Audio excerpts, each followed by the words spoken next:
Hola, yo soy Last Dragon y en este video vamos a tocar un tema que va a ser un poquito polémico porque va a herir algunas susceptibilidades, algunos sentimientos y va a contradecir a alguno que otro youtuber, pero es necesario porque hay mucha confusión y no los culpo, es que esto es una historia que, bueno, para muchos será historia si es que la saben y para mí solo son recuerdos porque yo lo viví.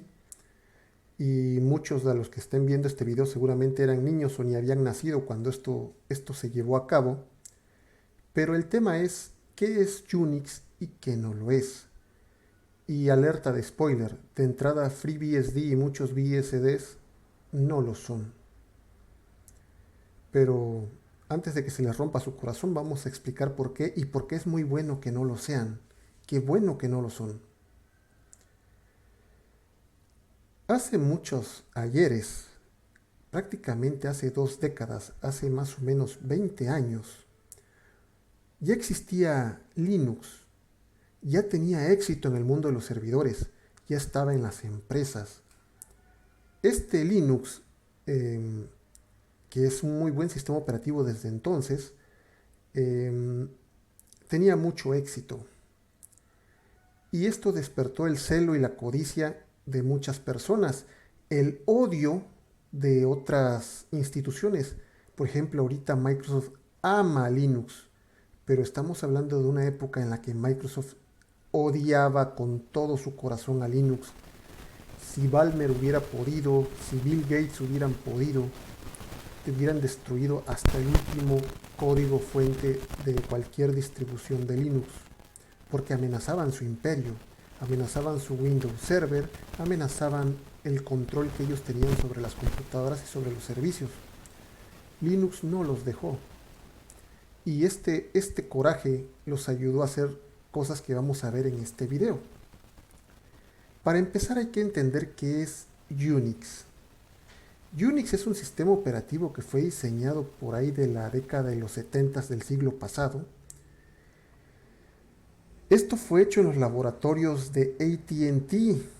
Eres básicamente la telefónica, la que vende servicios de telefonía y comunicaciones AT&T en Estados Unidos.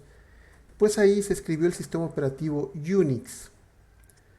Este Unix pues fue hecho en una época en donde todavía no estaba claro el asunto de los derechos de autor. Sin embargo, un poco tiempo después se escribirían los derechos de autor sobre qué cosa era o qué no era un Unix. Por mucho tiempo, todos los derechos de Unix, tanto intelectuales como de código, le pertenecían exclusivamente a AT&T. Y espero no equivocarme porque esto lo estoy agarrando de recuerdo, de lo que para mí es algo que lo recuerdo, no es una historia. Aunque pueden arreglar la historia simplemente googleando, porque si saben usar Google, ¿verdad? Pero voy a tratar de hacerlo lo que más recuerdo de esta historia, porque a mí me llegó a afectar. Resulta que en algún momento existía una distribución de Linux llamado Caldera. La distribuía una compañía llamada Santa Cruz Operaciones, eso en español, en inglés era SCO, que son las siglas de Santa Cruz Operaciones. Y esta distribución Caldera estuvo mucho tiempo funcionando, era una de las mejores que había en ese momento. Yo tuve incluso instalaciones de Caldera funcionando. Se distribuían libros de Linux y venía con CD-ROMs de Caldera. Por un tiempo, AT&T decide que quiere vender sus derechos.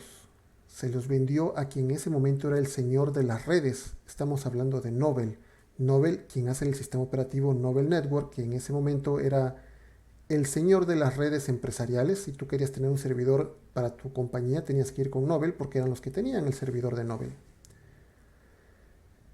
Y, y eran la competencia, por cierto, de Windows Server. Bueno, volviendo al tema, AT&T le vende los derechos de Unix a Novell. Eso incluía código fuente y propiedad intelectual de licenciamiento. Después de un tiempo pareciera que Novell no supo qué hacer con este asunto de haber recibido los derechos de Unix y ve la oportunidad de revendérselo a SCO, a ESCO. ESCO se lo compra, por cierto, y una vez que se lo compra, parecía que lo compraron con toda la intención de hacer maldad. Tal vez, y solo tal vez, si no es que por ello me acuerdo que hubo un correo electrónico que se descubrió y que salió al aire acerca de que Microsoft financió estos movimientos, en donde Microsoft lo llamamos la guerra de Microsoft versus Linux vía proxy, porque Microsoft puso financiamiento para que ESCO hiciera lo siguiente. Una vez tomando los derechos de licenciamiento de Unix, los de licenciamiento, no los de código fuente, esos le pertenecían todavía a Novell. ESCO se siente con el derecho de reclamar a todo aquel que use Unix, todo aquel que use Linux, el pago de un licenciamiento. Y tú te podrás preguntar, pero ¿cómo carambas pasaría eso si Linux está amparado bajo la licencia GPL? Bueno, ESCO dice que hay código de Unix en Linux. Y esto hizo sonar las alarmas de varias empresas, empezando por IBM y terminando por Red Hat, entre otros. Porque para entonces Red Hat ya era una empresa exitosa que hacía negocios con Linux. Ya existía el Red Hat Enterprise. Que también causó que Red Hat contrademandara a ESCO, pero eso es más adelante. Entonces, estas compañías, SCO, ESCO, empezó a mandarle carta a todos los que sabía que usaban Linux, exigiéndole un pago. Decía, ¿sabes qué? Estás infringiendo mis derechos de autor y si no te la quieres ver conmigo en una corte y demandado, pues me tienes que pagar. Y aunque estés usando Linux, tú me tienes que pagar. Y eso se lo hicieron incluso a muchos clientes de Red Hat. Por eso fue que Red Hat contrademandó. El argumento de ESCO es que adentro del kernel de Linux había código de Unix porque se lo había puesto IBM a través de un acuerdo que tenían con ellos, un acuerdo de licenciamiento que había entre IBM y ESCO, y que IBM había aprovechado a meter código de Unix en Linux, por lo que automáticamente Linux era un Unix, y si era un Unix le pertenecía por derecho a ESCO. Obviamente esto puso las alarmas y el grito en el cielo de muchas personas. Se revisó el código, se invirtieron muchas horas en saber si era cierto o no. IBM negó lo que estaba sucediendo. Red Hat negó lo que estaba sucediendo, eso que no era posible que hubiera código de Unix adentro de Linux, porque se había escrito desde cero. Linux se escribió desde cero, a pesar de que esté entrando en Mimix, ya se había reescrito prácticamente todo el código y no había absolutamente ni un código que le perteneciera a Unix. Todo lo que podía hacer Linux era igual a lo que hacía Unix, pero lo hacía como un tipo de Unix, un Unix-like, no como un Unix verdadero. Y para saber qué es un Unix verdadero todavía vamos a ir más adelante. Continuando en este momento de la historia, ESCO no se detiene y sigue en su terquedad de decir que Linux tiene código de Unix, por lo que se le pidió que demostrase cuál era el código al que ellos se referían, que por favor mostraran cuál era el código que se encontraba en el kernel de Linux, y que tenía que ser una tarea sencilla porque simplemente tenían que ir al sitio de kernel.org, descargar cualquier código fuente de Linux y mostrárselo al juez y decirle, mira, aquí en este papel usted puede ver nuestro código y este es el código que está escrito en el kernel. Súper sencillo, eso lo podríamos hacer incluso con un grep, hay herramientas para encontrar código y patrones súper rápido, pero más importante, si se supone que estás alegando que el kernel tiene tu código es porque tú ya sabes en qué parte del kernel está el código, no es que creas que lo tiene, tú ya sabrías en qué parte del código está escrito, en qué archivo está escrito ese código. ESCO nunca lo pudo mostrar. Eventualmente ESCO perdió esta batalla, dándole un revés a todas las esperanzas de Microsoft por destruir a Linux, y a ESCO de hacerse rico de todas las licencias que pensaba cobrar de Linux. Pues para entonces Linux ya estaba muy difundido, era imparable. Y estamos hablando de una época en la que, aunque se oye muy lejanos 20 años, ya Linux ya era el dominante de Internet, ya se había salido de la capacidad de Microsoft para detenerlo, se había salido de la capacidad de cualquiera que quisiera detener el código fuente, el código libre, el free software. Vamos, ya era imparable esto. Y Microsoft perdió otra oportunidad de destruir a Linux. En fin, esto eventualmente terminó en contrademandas y pues se tuvo que echar para atrás todo este asunto. No sé qué haya pasado con las empresas que hayan pagado la licencia porque ESCO fue muy agresiva. Eran amenazas muy fuertes de tú usas Linux y entonces tú me tienes que pagar, tú me debes. Incluso hubieron gente que intentaron pagar, pero esto era mentira. ESCO siempre fue mentira, fue un trato que tenía seguramente con Microsoft, porque eh, cuando había gente que trataba de pagar su licencia decían que era un proceso casi imposible, que de hecho no existía una forma de pagárselo. ESCO no estaba preparada para pagar, digo, para recibir el pago de las licencias.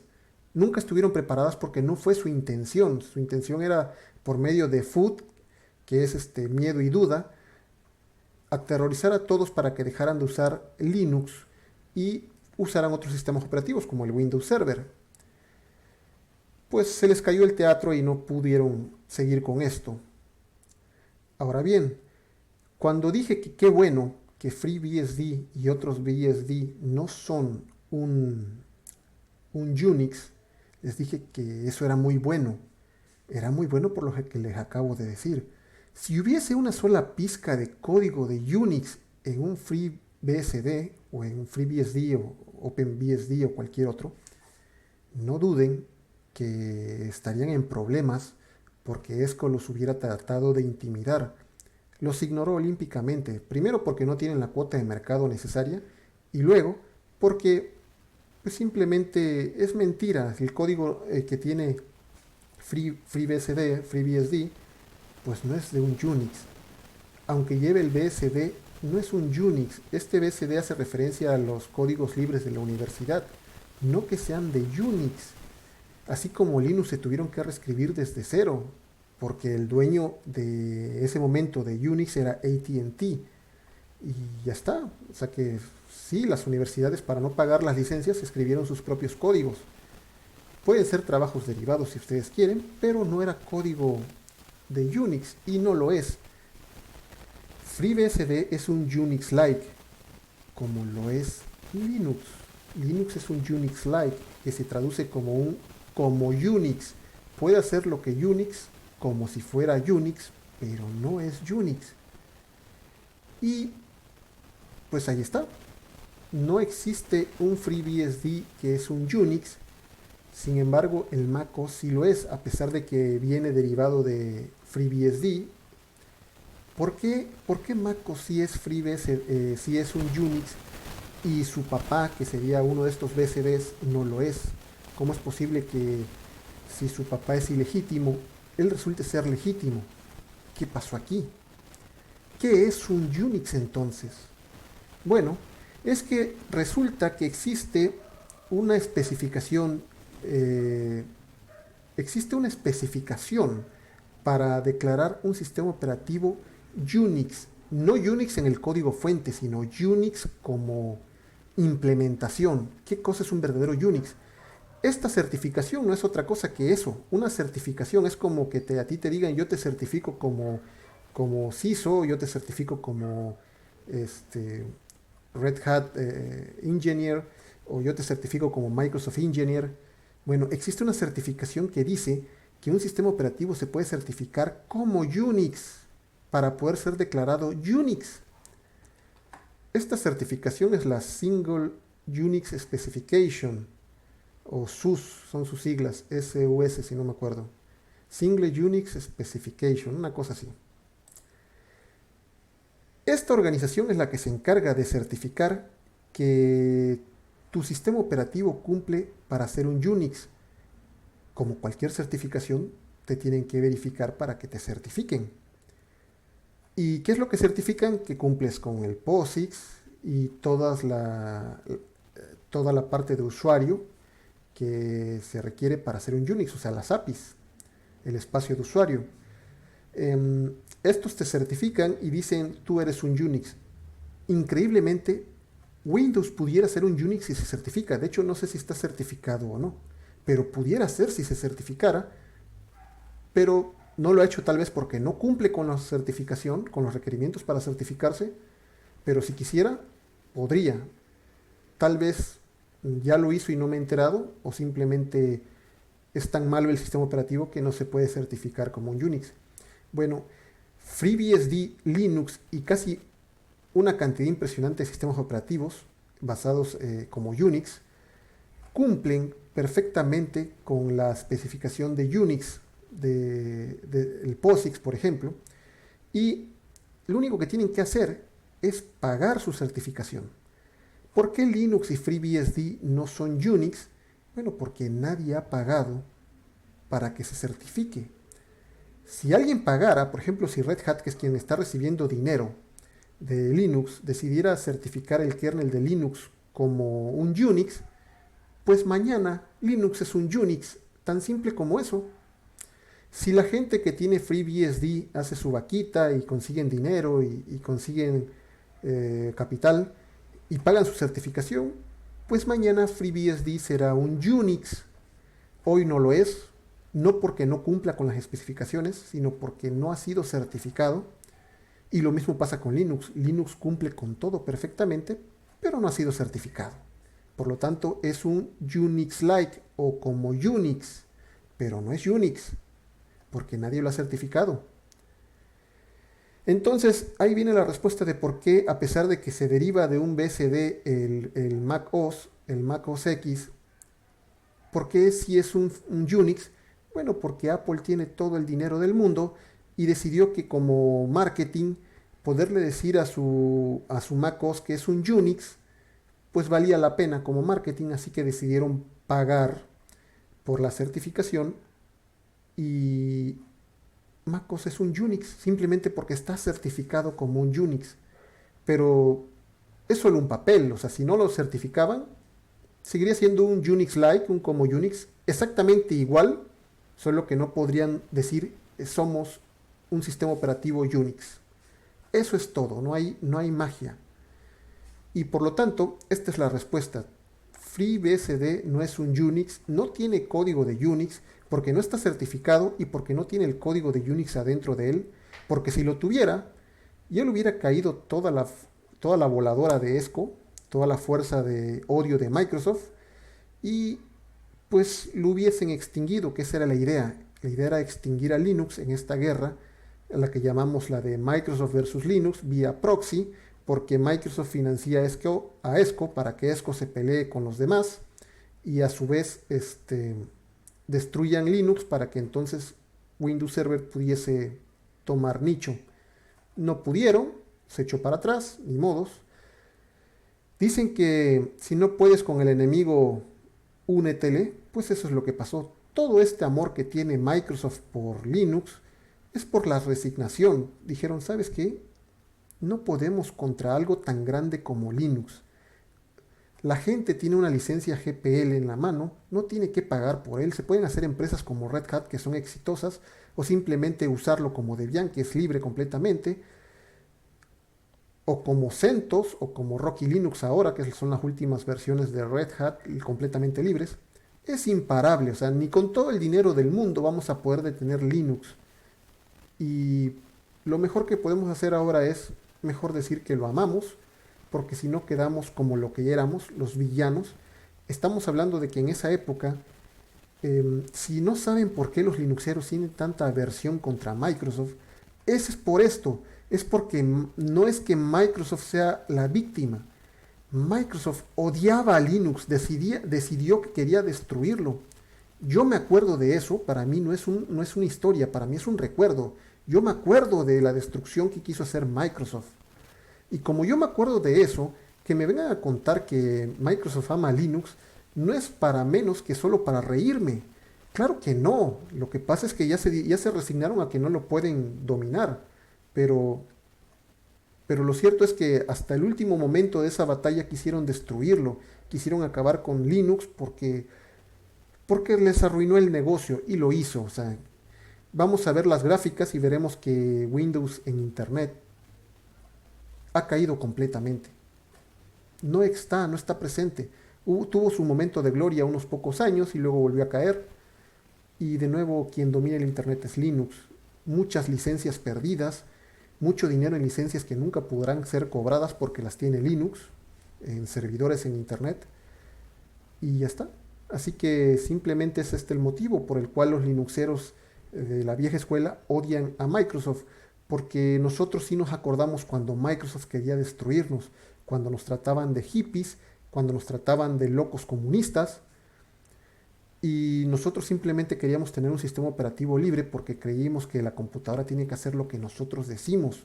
Pagamos por el hardware y no es nuevo esto de Palladium, no es nuevo esto de que la computadora borre archivos porque quiere, porque se lo mandó una organización a la que es dueña de ella.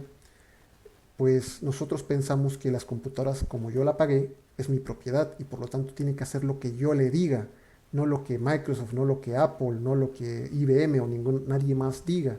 Tiene que hacer lo que yo quiera porque es mi propiedad. ¿Y cómo hago eso? Pues le instalo Linux o le podría instalar un FreeBSD o cualquier otro sistema operativo que no esté bajo control de una empresa y que esta empresa a través del sistema operativo diga lo que yo puedo o no puedo hacer.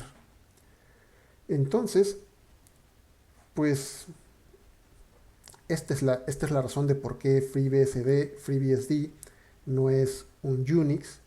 Cumple con todo, pero no es un Unix porque la Single Unix Specification pues dice que no, porque nadie le ha pagado a esta certificadora para que diga que FreeBSD es un Unix y Linux también es un Unix, pero nadie ha pagado para que pueda exhibir su título y decir, mira, sí soy un Unix. Parece ser que para Red Hat eso no importa, tanto que como marketing no le afecta porque no ha decidido pagar. A IBM tampoco le importa porque también se ha beneficiado mucho de Linux. A Oracle no le importa porque también está el Oracle Linux. Vamos, cualquiera de estas empresas, si quisiera, mañana podría certificar que Linux es un Unix, pero no les interesa. O sea, ellos saben que Linux es un Unix, pero lo tienen que categorizar como un Unix-like, como Unix. Y parece ser que la vanidad no es algo importante en la comunidad Unix, ni siquiera en la parte empresarial. Excepto en Apple. En Apple dijeron, pues yo sí quiero, me sobra el dinero, y entonces MacOS es un Unix, ahí está, te pago y di que yo soy un Unix. Y dijeron, sí, sí, ¿cómo no, señor? Señor Apple, su MacOS es un Unix. Listo. Y pues nada más. Si no lo sabías, ahora ya lo sabes. Yo soy Last Dragon. Si gustas saber más información de este tipo para desmentir mitos, por favor suscríbete al canal y activa las notificaciones. Si crees que a alguien le puede servir este video, por favor compárteselo. Puedes seguirme en Twitter en LastDragonMX o leer mi blog en www.lastdragon.net. En comunidades como Telegram o foros web voy a dejar una liga en la descripción del video por si quieres unirte a estas comunidades y pues convivir con otras personas que les gustan este tipo de temas y serás bienvenido con mucho respeto, obviamente. No se tolera que andes agrediendo gente y que los temas principalmente se traten de tecnologías y no de cosas más mundanas. Pues nada más, eso es todo y adiós.